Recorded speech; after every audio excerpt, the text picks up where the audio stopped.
Hola amigos, Nicomedes Frías con la entrevista de la semana y hoy, en esta ocasión, tenemos la visita de Juan Carlos Góser. Él es CEO de Llorente y Cuenca para Latinoamérica. Vamos a hablar sobre algunos desafíos, los 10 más importantes desafíos que tienen las empresas actualmente y cómo podemos combatir eso o superar estos desafíos. Pero antes de eso vamos a conocer un poquito más de quién es el señor Juan Carlos Góser. Juan Carlos Góser tiene una formación académica adquirida en América Latina y Europa. Es licenciado en Ciencias Políticas. Posee una especialización en Información Internacional en la Universidad Complutense de Madrid. Tiene una maestría en Relaciones Internacionales en la Universidad de Bolonia. Bienvenidos nuevamente, ya conocimos un poquito más de quién es el señor Góser. Bienvenido, señor Góser, por primera vez a la pantalla de AN Panamá. Muchísimas gracias, Nico, y un saludo a toda la audiencia. Señor Góser, tengo entendido que hubo un estudio, un análisis más bien de sus expertos, de los expertos de Llorente y Cuenca, donde analizan o por lo menos identifican los 10 desafíos más importantes de las empresas a nivel regional. ¿Nos puedes explicar un poquito cómo inició esto?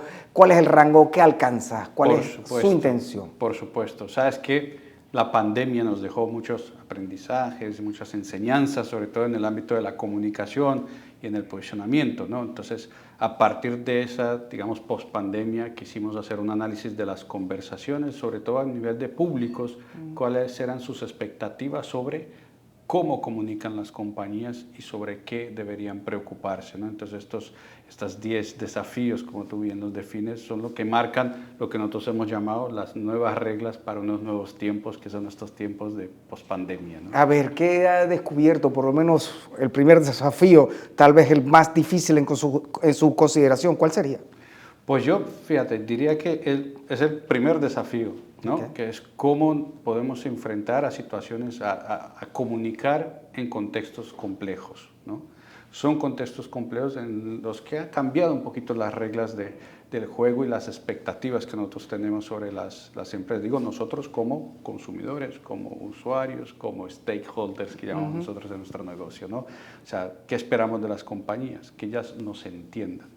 Y hasta hace unos años las compañías, digamos, nuestra comunicación era muy unidireccional, era lo que yo quería contar. Ahora es, ¿qué esperas de mí como compañía? No solo de mis productos, de mis servicios, pero de mi actuar como un player más del mercado que tiene que posicionarse en temas de responsabilidad social, en temas de buena gobernanza corporativa, en temas de talento, en temas de cuestiones ambientales, ¿por qué no? Y son todos esos, digamos, grandes desafíos los que marcan hoy, digamos, yo creo que es la complejidad de lo que supone la comunicación, ¿verdad? Hace poco estaba leyendo que la inteligencia artificial precisamente estaba modificando algunas cosas y que se pretendía, que la idea era no deshumanizar la relación cliente-empresa. Creo que se refiere a eso, ¿no? En parte sí, no deshumanizar esa relación, y para no deshumanizar esa relación tenemos que entender al otro, ¿no? Claro. Y una de las cosas que ha transformado mucho nuestro negocio y que las compañías en la forma en la que se comunican han avanzado mucho, hemos avanzado mucho, es el uso de data. Hoy somos un mercado que trabaja mucho sobre los datos, sobre la capacidad de interpretar esos datos, construir esos insights que nos sirven luego precisamente para mantener una comunicación humana. La inteligencia artificial, como otros mecanismos y otras tecnologías, nos ayudan, sí, a entender, a escuchar y probablemente a ejecutar algunas de esas tareas, pero nunca a esa conversación que debe haber, ¿no? Y esa preocupación por el otro, ¿no? Exacto. Otro desafío importante, digamos en escala. Segundo más importante.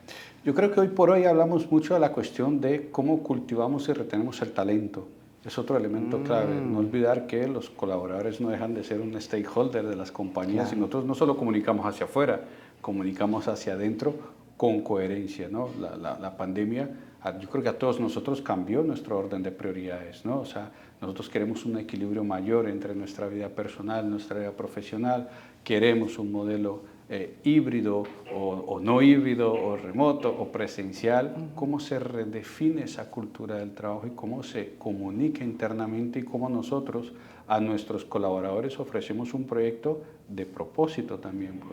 Toda esta situación lo que nos hizo fue replantearnos sobre el sentido de muchas cosas y poder actuar en consecuencia, ¿no? En este sentido, ¿cómo podríamos hacer líderes actualmente?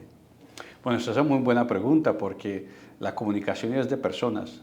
Son las personas las que representan las marcas. Hoy nos preocupa o visualizamos mucho que el CEO de una compañía es su principal portavoz, su interlocutor, y él debe representar el propósito de la compañía, los valores de la compañía. Tiene que haber una conexión, ¿no? Porque es humano, tú lo decías antes, es cómo humanizamos la comunicación entre las empresas y los públicos y los consumidores.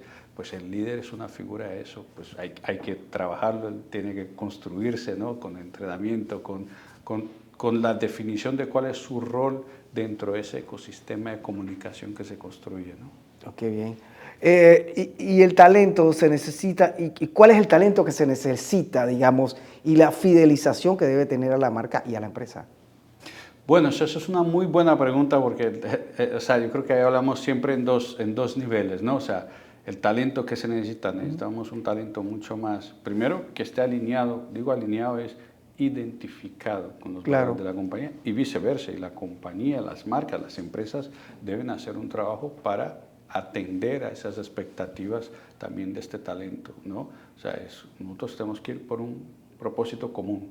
El propósito tiene que ser compartido entre las personas que trabajan en la compañía, y tiene que ser coherente porque hoy por hoy nosotros como stakeholders, como público, cobramos ese compromiso de las compañías, cobramos esa coherencia de las compañías, ¿no? Ya es, lo hablaba en inglés, es el walk the talk, ¿no? O sea, yo tengo que hacer lo que yo digo y no simplemente decir y hacer otra cosa, ¿no?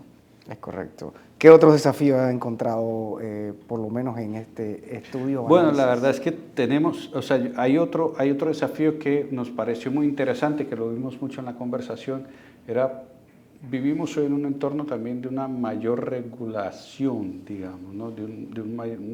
Hay más reglas del juego, tanto por parte de los gobiernos, pero obviamente es normal porque esa regulación, esa hiperregulación que llamamos nosotros, pues forma parte de las dinámicas de una sociedad.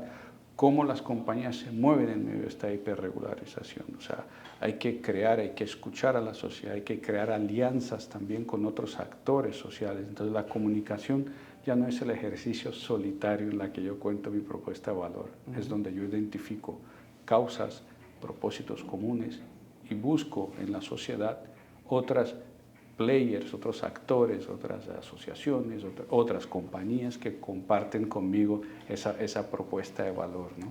Precisamente, ¿cómo una empresa puede afrontar esta, digamos, hiperregulación? ¿Cómo podríamos hacerlo? Bien, eso es una muy buena pregunta, Nico, porque realmente es el gran desafío, ¿no? Claro. El primero es escuchar, porque también la regulación nace de demandas de la sociedad, ¿no? A veces las anticipa, a veces es una respuesta a, si las compañías no escuchan también un poco cuáles son esos movimientos, si no anticipan esos posibles movimientos a donde lleva la regulación, pues va a ser muy difícil, digamos, responder en consideración.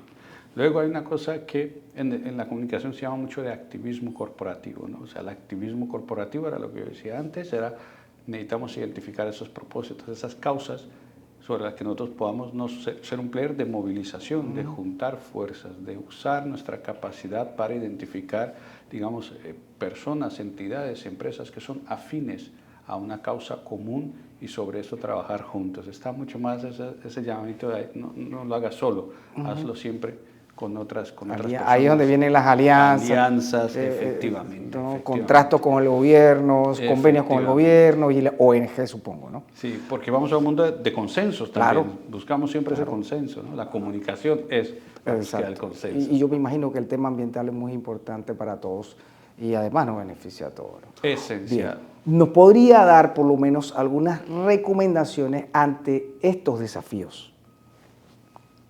Voy a intentar dar unas recomendaciones que efectivamente yo creo que hay muchas, son muy complejas. Pero yo creo que todos estamos en el buen camino, porque ahí hay un elemento más, Nico. No olvidemos que vivimos en una sociedad polarizada, sí, ¿no? Nuestra exposición a las fake news, ¿no? a esa infoxicación que llamamos. Entonces, la primera recomendación que damos siempre es, hay que usar los datos, ¿no? La comunicación ya no es un ejercicio intuitivo, es un ejercicio casi que científico, porque los datos nos permiten identificar tendencias, expectativas, puntos de contacto, lo que en marketing se llama los puntos de dolor de nuestros públicos, ¿no? O sea, ¿qué esperan ellos de mí? Y esa es una pregunta que solo los datos nos van a proveer. La segunda recomendación es construyamos estrategias de comunicación y relacionamiento que sean integrales, ¿no? Ya esa mirada muchas veces de, esto es el offline o el online, ¿no? No existe, esa barrera no existe. Existe la comunicación, existe lo que nosotros queremos relacionarnos con las personas. El mundo, la pandemia nos enseñó eso, que la presencialidad y la virtualidad no necesariamente afectan la productividad. Así como hoy decimos, oye, pues la virtualidad y esa presencialidad tampoco afecta la comunicación. Cambia, sí, los parámetros, cambia la forma en la que nosotros debemos conversar, el lenguaje que usamos, ¿no? Los recursos que usamos, pero no cambia el fin en sí mismo, ¿no? Y por último, medir por un lado y medir por el otro. Hay que escuchar. O sea, las compañías y la comunicación también está basado en KPIs, en conversión. Conversión que a veces es del negocio, conversión que a veces tiene indicadores reputacionales, ¿no? Pero hay que medir, todo es medible. Ya nos salimos del mundo de lo intuitivo al mundo de la medición y de ver el impacto que nosotros generamos. Y ese impacto no es solo en los negocios, es en la sociedad como un todo, ¿no? Que es la otra recomendación que damos. Las compañías son un player social, no es solo un negocio. El propósito va más allá de nuestro modelo de negocio. El propósito es lo que hace que nosotros tengamos un espacio en la conversación y seamos relevantes en esta conversación. Para ser relevantes en la conversación, yo tengo que tener un propósito, identificar cuáles son esos territorios en los que yo puedo aportar algo de valor. Las empresas realmente no solamente son para ganar dinero, sino también para aportar a la sociedad. Efectivamente. Básicamente es eso, ¿no? Efectivamente. Es una relación win-win, ¿no? Sí, excelente. Quiero agradecer, Juan Carlos, su presencia acá. Últimas palabras para nuestros amigos de AN Panamá. Bueno, muchísimas gracias por la invitación, Nico. Muchísimas gracias a toda la audiencia.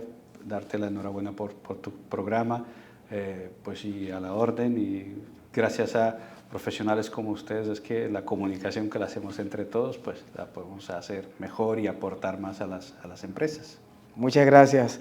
Hasta aquí la entrevista de la semana con el señor Juan Carlos Góser. Él es CEO de Llorente y Cuenca para Latinoamérica. Hoy hablamos sobre los 10 desafíos, o por lo menos algunos de los más importantes desafíos y sus recomendaciones de expertos, de gente que realmente sí conoce la materia y que puede ayudar a cualquiera pequeña y mediana empresa en nuestra región.